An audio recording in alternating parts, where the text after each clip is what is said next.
Candidates running for governor in California's recall election are campaigning hard ahead of next Tuesday's vote.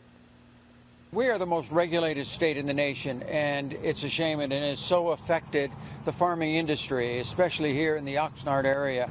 Water is such a big issue. We have to do something about it. The politicians have failed, and the media celebrities aren't going to fix this either. We need a businessman, just like in a lot of other states, to fix these problems. People in California are hurting.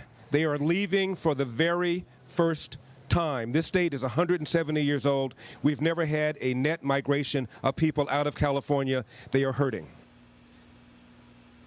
Meanwhile, Governor Gavin Newsom is working to keep his job.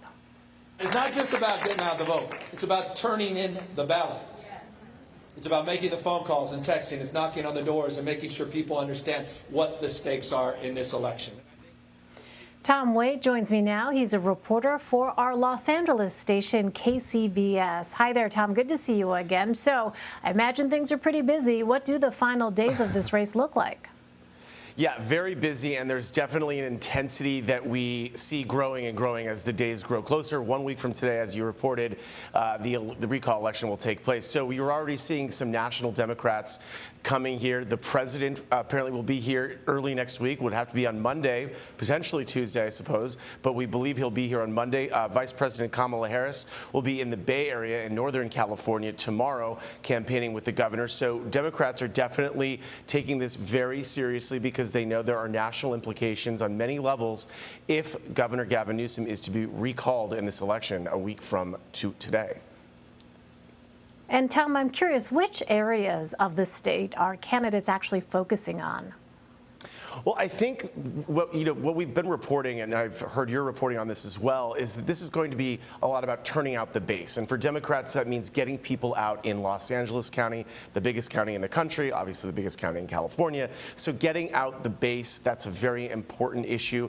The Latino vote, they're a very big block of voters here in California, the biggest block now. And the turnout so far from Latino voters has not been very good. So right now the governor and his team are trying to turn out the Latino vote, which tends to be more Democratic. The Republicans tend to turn more toward their voters in the Central Valley. Also, Orange County used to be a hub of GOP voters, not quite like it used to be. Also in San Diego County, that's where two of the candidates from the Republican side are from, so they're trying to turn out their base there. So really what you're seeing is everyone kind of going to their roots and trying to get out the people that are the most passionate, or the people, in many cases for Democrats, the concern is getting people out at all, because people are concerned in the Democratic Party that because this is a special election, that the interest may not be as engaged as it would be in a normal gubernatorial or presidential election. Right. Well, this race is, of course, important for California Democrats. How important is it for Democrats at the national level? Well, it's absolutely critical on a state and national level. First of all, if Governor Gavin Newsom were to be recalled, it would be a humiliating defeat for Democrats across the country. There is no state that is bluer or almost as blue as California. So if you lose the governor's seat in this state in a recall election to a conservative Republican that was a Trump supporter, as the top GOP contenders are, that would be absolutely a crushing blow to Democrats.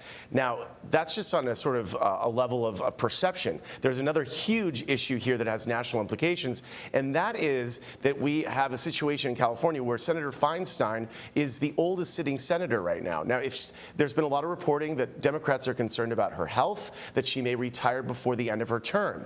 If a Republican wins this recall election and Feinstein were to retire, the Republican governor, if he were to win, would have the power to nominate a new sitting senator and would probably nominate a Republican. Now, if that happened, as we all know, the Senate right now is split 50-50. So one seat change would tip the balance of power to the Republicans. So this race in California, people may not be paying attention to it very much in other states, but it could have major implications depending on the outcome.